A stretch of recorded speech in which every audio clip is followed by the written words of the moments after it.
Olá, galera. Tudo bom? O tema da aula de hoje é América Latina no século XX. E quando a gente fala de América Latina no século XX, vale um fator bem interessante. A gente pode falar o seguinte: quando você se preocupar em descobrir características da América Latina, basta abrir sua janela e olhar para fora. O Brasil faz parte da América Latina. É um país da América Latina. Colonização portuguesa, porém, faz parte da América do Sul, que engloba todo o processo que denomina-se América Latina. Do México, aponta lá embaixo, no Chile.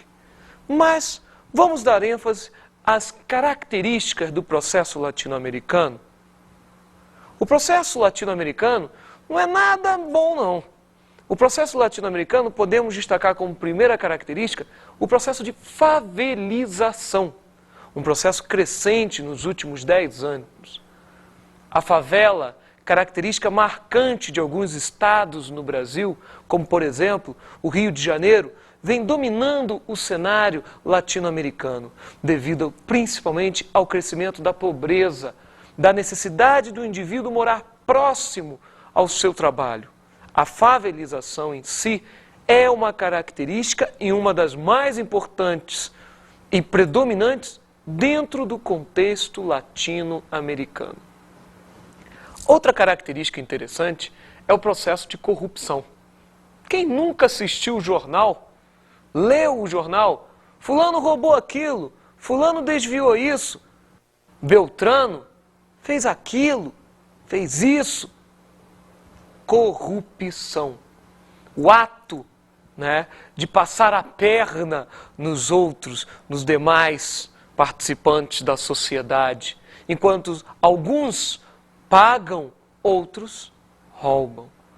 O interessante aqui é que favelização e corrupção são características latino-americanas, que acarretam até uma terceira característica, a violência, principalmente a violência urbana, associada, por exemplo, ao tráfico de drogas. As Farc na Colômbia, o Sendero Luminoso no Peru, o tráfico de drogas e as quadrilhas no Brasil. Outra característica interessante, além de corrupção, favelização e a violência, é simplesmente a falta de estrutura urbana. Querido aluno, preste atenção. Dê uma olhada ao redor onde você vive e repare que a sua cidade tem falta de estrutura urbana, sim. Falta uma organização no crescimento da mesma, que, de uma forma organizada, veio a crescer o centro. Porém, e a semiperiferia e principalmente a periferia? Como exemplo, podemos citar a cidade de Brasília, antes projetada para em torno de 500 mil habitantes, hoje tem muito mais, principalmente com o crescimento da periferia, ou seja, do redor de Brasília. E de outras cidades grandes, como São Paulo, Rio de Janeiro, como Quito, como Bogotá, como Buenos Aires. Vale ressaltar, então, uma falta de estrutura urbana associada principalmente à questão educacional. Falta um sistema educacional bom, gratuito, que preste serviço à sociedade. Falta um saneamento básico, falta um sistema de saúde decente. Estamos associando isso tudo à falta de estrutura urbana nas cidades latino-americanas. Outra característica importante no processo da América Latina são os precários meios de comunicação e de transporte. Os meios de comunicação estão associados à questão da mídia, da telefonia, que tem um péssimo serviço como prestadora para nós, pessoas integrantes da sociedade latino-americana.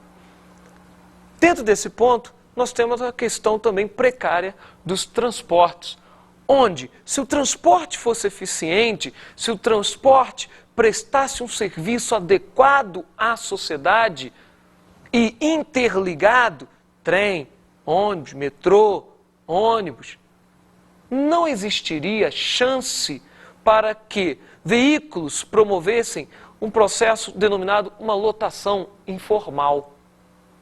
Se você tem a lotação informal, isso significa que o transporte não está sendo eficiente para a sociedade. Entenda bem isso. Precários meios de comunicação e precários meios de transporte. Outra característica também é a questão do endividamento externo. Os países latino-americanos têm como característica comum um elevado endividamento externo. Tire, por exemplo, o caso brasileiro, o caso chileno, o caso argentino, o caso venezuelano, colombiano, que cada vez mais se endividam perante o Fundo Monetário Internacional, vulgo FMI, e se tornam dependentes de sua política. Política hoje de características neoliberais. Vale ressaltar que os países latino-americanos hoje, com exceção da ilha Cuba, que está isolada através de um embargo comercial promovido pelos Estados Unidos da América, vivem praticamente todos uma política neoliberal, caracterizada pela terceirização, a privatização, a questão do Estado mínimo. Vide o exemplo de Brasil. O elevado índice de natalidade e mortalidade é outra característica da América Latina. Vale ressaltar aqui dados recentes do IBGE, no caso, referente ao Brasil, que você, querido aluno, pode ter acesso no site do próprio IBGE. Dados estes que demonstram que de cada 10 meninas, uma entre 14 e 15 anos, estão grávidas hoje. Um índice alarmante. O crescente índice de natalidade é preocupante para a sociedade, não só brasileira, como latino-americana. Dentro da questão da mortalidade, do alto índice de mortalidade, está associado a questão da mortalidade infantil, certo? Retirando um pouco até o caso brasileiro, que durante anos vem contornando esta situação, como também a mortalidade ligada ao tráfico de drogas, a confusões em bailes, em boates, né? Vale relembrar que o próprio IBGE já abordou que o adolescente, o jovem entre 18 e 25 anos, é a maior vítima dessa questão da taxa elevada de mortalidade. Bom, outro ponto que a gente pode ressaltar é a péssima distribuição de renda, a desigualdade social, a concentração de renda, ou seja, o rico cada vez mais rico e o pobre cada vez mais pobre. Ou seja, como diria Delfim Neto na década de 70, no exato momento do milagre brasileiro, deixa o bolo crescer, depois vamos partilhá-lo. O problema é que o bolo cresceu e não foi partilhado. Ou quem sabe, para grande parcela da sociedade brasileira, ficou com o bolo solado. Quem sabe isso? Vale ressaltar que essa má distribuição de renda, essa concentração de renda latino-americana, que em todos os países latino-americanos apresentam como característica fundamental, temos aqui algo muito interessante. O que, por exemplo? A violência, a corrupção, a favelização. Então, todas essas características estão diretamente associadas à concentração de renda. Essa concentração que apresenta uma pequena porcentagem da sociedade brasileira, por exemplo, rica, e a maior parte dessa sociedade pobre. Um dos casos que nós vamos nos referir entre os países latino-americanos é o México. Vamos voltar um pouco no tempo para entender o caso mexicano. Vamos começar no período de 1876, lá no século XIX. 1876 até 1911, chamado período do Porfiriato, ou melhor dizendo, o governo do ditador Porfírio Dias. Este governo, o governo de Porfírio Dias, foi caracterizado pela dominação norte-americana. Vamos entender o seguinte: as principais terras que antes pertenciam aos índios eram tomadas pelo Porfírio Dias, o famoso Êxodo. Era tomada por Porfírio Dias e dali era feita uma reforma agrária ao contrário. Como assim uma reforma agrária ao contrário? Em vez da divisão coletiva destas terras, nós tínhamos realmente a criação de latifúndios. A ditadura de Porfírio Dias apresentou várias características para a questão do México: fome, miséria, exclusão social. Esse tripé aqui que nós estamos falando já são suficientes para uma revolução. E aí a gente ressalta o surgimento de movimentos camponeses, de movimentos rurais, que reivindicavam, é óbvio, reforma agrária. Movimentos camponeses, e o movimento em si que teve maior ênfase foi o movimento camponês, o movimento rural de um carinha chamado Emiliano Zapata e de outro carinha chamado Pancho Villa. Os dois juntos lideraram um movimento contrário à ditadura de Porfírio Dias. Vendo que a situação não estava boa, Porfírio Dias decidiu convocar eleições nos primeiros anos do século XX. No ano de 1910, tudo estava preparado para essas eleições. De um lado, Porfírio Dias, candidato da situação. Do outro, o candidato Francisco Madero, candidato da oposição e apoiado por Zapata e Pancho Villa. Vale ressaltar uma coisa aí. Porfírio Dias armou todo um esquema de corrupção, de intriga e corrupção envolvendo o nome de Francisco Madero, onde este teve que fugir do México, indo parar no Texas e liderando de lá, ajudando, melhor dizendo, Zapata e Pancho Villa no processo da renúncia de Porfírio Dias. Porfírio Dias chegou a ser eleito em 1910 para 1911 naquelas eleições, porém, não aguentando as pressões, ele renunciou e este momento ficou denominado de Revolução Mexicana. Porfírio Dias sai do poder e quem assume no ano de 1911? Francisco Madero, o opositor nas eleições. Francisco Madero assume com o auxílio de Zapata e Pancho Villa, que tinha um projeto muito interessante, que era promover a reforma agrária no México. Infelizmente, Madero nem teve tempo para promover a tão sonhada reforma agrária, idealizada por Zapata e por Pancho Villa.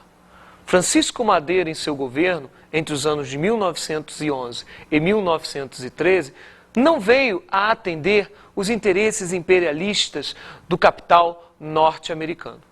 Com isso, surgiu um problema. Qual era o problema? Se Madero não atendia os interesses capitalistas dos Estados Unidos, os Estados Unidos tinham que dar uma solução. No ano de 1913, ocorre um golpe de Estado.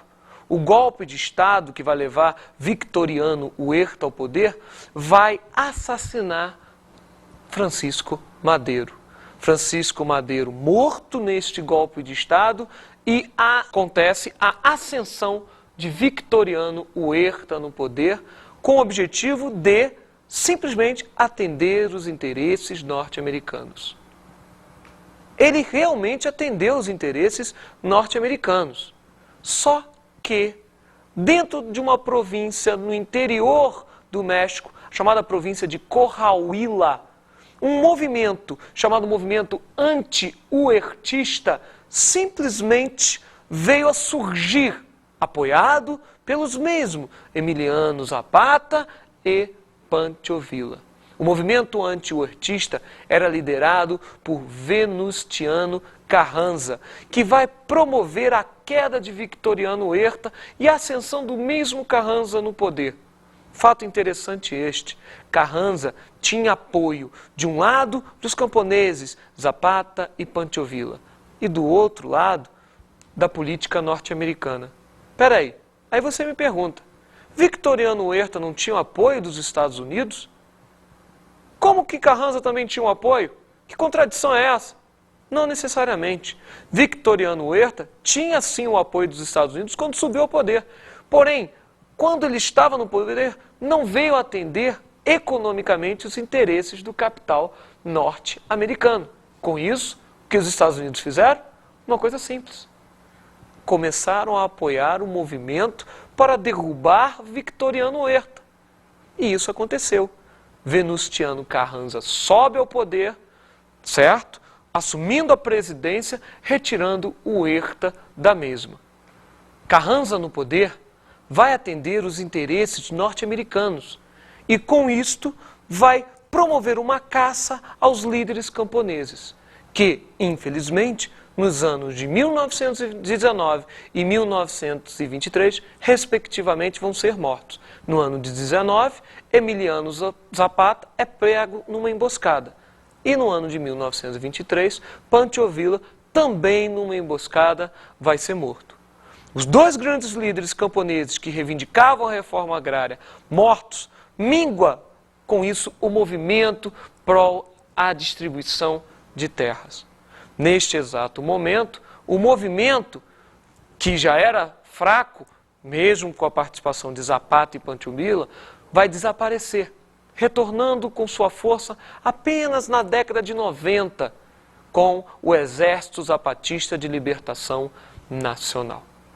Mas o Exército Zapatista de Libertação Nacional é um outro assunto daqui a pouco a ser mencionado. Primeiro, vamos escutar um trecho rapidamente sobre a reforma agrária no México? Vamos dar uma olhada? Durante a reforma agrária mexicana, houve de fato distribuição de terras, mas os camponeses receberam as piores. Ejidos, propriedades outorgadas pelo governo aos camponeses, quase nunca ultrapassaram os 4 hectares, e a falta de assistência terminou criando uma agricultura revolucionária de subsistência. Uma nova classe de burocratas já havia se instalado na cidade do México sobre os escombros da Revolução dos Sem Terras. Newton Carlos, Folha de São Paulo, 12 de setembro de 1982. Perceberam o que o texto está dizendo? A questão da reforma agrária, a má distribuição de terra que ocorreu, isso ocasiona a formação do EZLN, Exército Zapatista. Mas antes do EZLN, na década de 90, junto com o Exército Zapatista, o México deu a sua entrada, segundo os mexicanos, no mundo desenvolvido, a partir do momento que ele veio entrar no bloco econômico chamado NAFTA, que já tinha Estados Unidos e Canadá. Era abertas as portas da economia mexicana para o imperialismo norte-americano. Lembre-se dessa frase: pobre do México, tão longe de Deus e tão perto dos Estados Unidos, dito por Lázaro Cardenas na década de 30. Lembre-se dessa frase. Isso resume muito bem a história do México no NAFTA e suas crises econômicas, como no ano de 95, decorrente dessa entrada. Dentro do mesmo ambiente da década de 90, o Exército Zapatista de Libertação Nacional ganha espaço no cenário nacional mexicano, chegando a tomar algumas cidades próximo ao que é a FARC na Colômbia. O EZLN, Exército Zapatista de Libertação Nacional, promoveu, sim, uma reivindicação, uma luta armada pela implantação de ideias socialistas e pela divisão de terra entre todos, ou seja, uma divisão de terra igualitária, uma reforma agrária, com o movimento neozapatista no início do século XXI, reivindicando reforma agrária. Somos um exército de sonhadores, por isso somos invencíveis. Como não ganhar com esta imaginação? Não podemos, ou melhor dizendo, não merecemos perder. Carta do subcomandante Marcos a Eduardo Galeano. Para nosotros, la dignidad insurrecta. Para nosotros, el futuro negado. Para nosotros, nada. Reforma, libertad, justicia y ley. El general en jefe del Ejército Libertador del Sur, Emiliano Zapata, Manifiesto Zapatista en Náhuatl.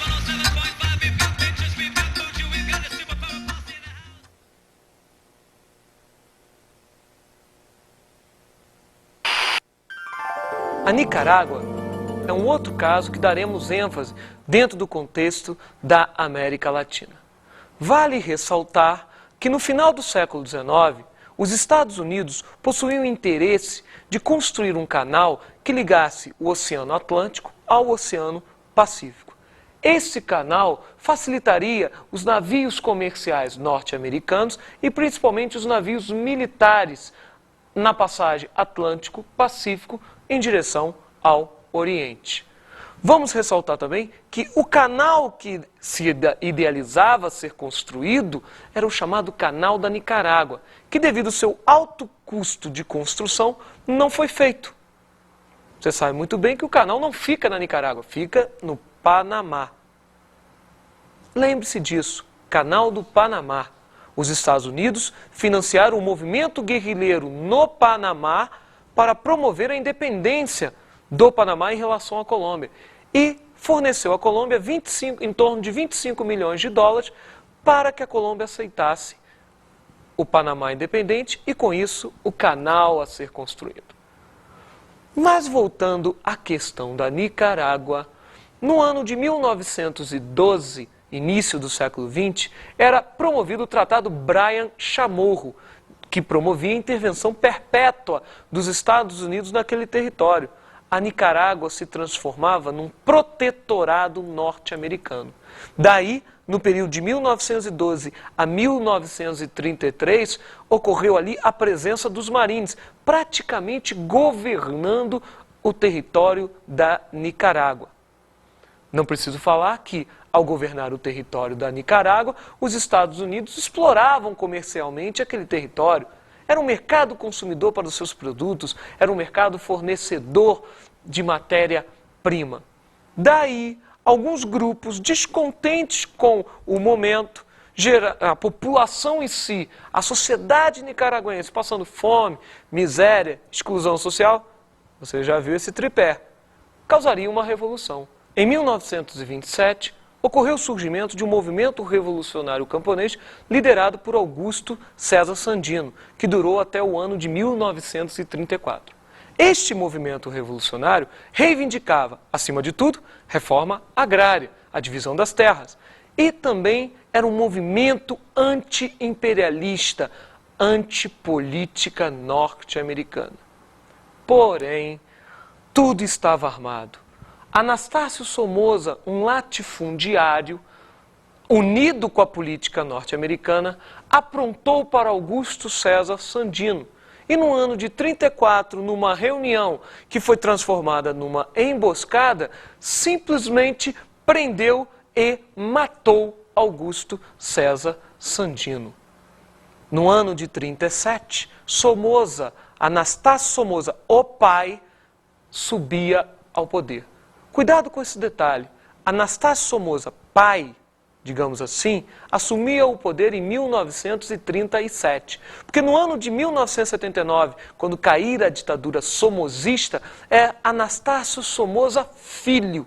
Então não confunda, porque o nome é Anastácio Somoza.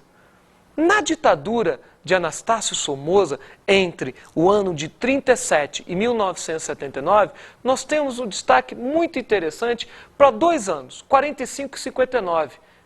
Dentro da política norte-americana, a família Somoza ficou muito rica, se enriqueceu facilmente. A partir de 45, adotando uma política capitalista, pró-bloco capitalista, dentro do contexto da Guerra Fria. E a partir de 59, principalmente 59, com a Revolução Socialista Cubana, o medo do socialismo tomar conta da América Latina, fez aquele alinhamento com os Estados Unidos, boicotando a política socialista cubana. Mas o melhor estava para acontecer. No ano de 1961, dentro da Universidade da Nicarágua, universitários promoveram a criação da FSLN, a chamada Frente Sandinista pela Libertação Nacional. Movimento este que começou a ganhar dimensão nesse mesmo ano, em 1961, e que veio a tomar o poder através de um golpe de Estado no ano de 79, derrubando Anastácio Somoza, filho do poder. Neste exato momento, era dado fim à ditadura somozista, a ditadura da família Somoza, e dava-se início à primeira parte da Revolução Nicaragüense, que era o ano de 1979. O ano de 79 marca, então, a ascensão da FSLN ao poder na figura de Daniel Ortega. Primeira parte da Revolução Nicaragüense, ou também conhecida como Revolução da Nicarágua, ou também Revolução Sandinista. A segunda parte da Revolução da Nicarágua compreende o período de 1979 até 1990, onde a Nicarágua em si promoveu, o governo da FSLN em si, promoveu uma reforma na cidade de Manágua, capital da Nicarágua, reforma bancária, educacional, uma tentativa de reforma agrária. Mas você deve estar perguntando aí, os Estados Unidos não fizeram nada? É lógico que os Estados Unidos fizeram. Fizeram sim. Na década de 80, promoveram o patrocínio dos famosos contras da Nicarágua. Peraí, o que era isso, os contras da Nicarágua? Um movimento guerrilheiro, com alguns participando da Nicarágua, Honduras, que tentavam derrubar a FSLN do poder. Mas de onde vinha esse dinheiro? Lembra da guerra Irã-Iraque? Lá do outro lado, no Oriente? Os Estados Unidos pegavam dinheiro daquele conflito e lavavam este dinheiro na América Central, financiando o movimento dos contra da Nicarágua. Caso este que estourou na imprensa norte-americana, que ficou conhecido até como Irã Contra, que ocasionou a falta de investimento, ou melhor dizendo, o fim dos investimentos a esse movimento e o declínio do movimento guerrilheiro para derrubar a FSLN. O que aconteceu? A FSLN se manteve no poder até 1990. Ironicamente, os Estados Unidos patrocinaram a campanha nas eleições diretas de 1990 de uma política viúva de um dono de jornal muito famoso na época. O nome dela? Violeta Chamorro. Sabe o resultado? Ela venceu. A FSLN saía do poder não numa derrubada de golpe, não numa retirada militar dos Estados Unidos, mas sim pelas eleições diretas, onde Violeta Chamorro subiu ao poder e voltou a atender os interesses norte-americanos. Política esta adotada até os dias de hoje.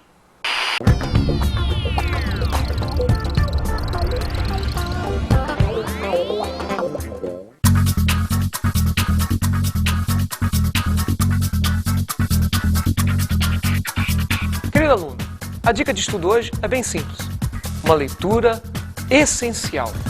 Eduardo Galeano, As Veias Abertas da América Latina, da editora Paz e Terra. Tenha uma boa leitura, tchau e até a próxima aula.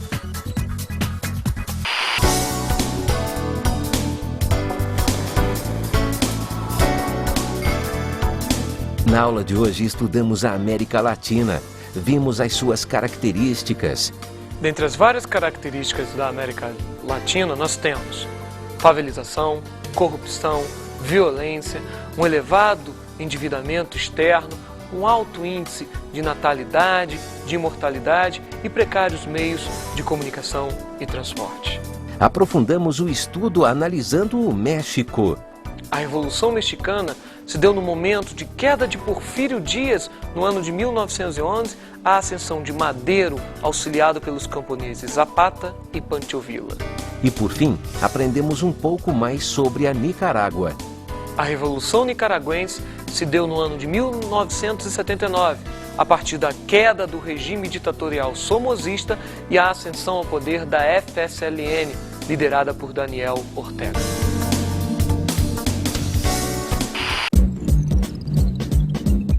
Até a próxima aula!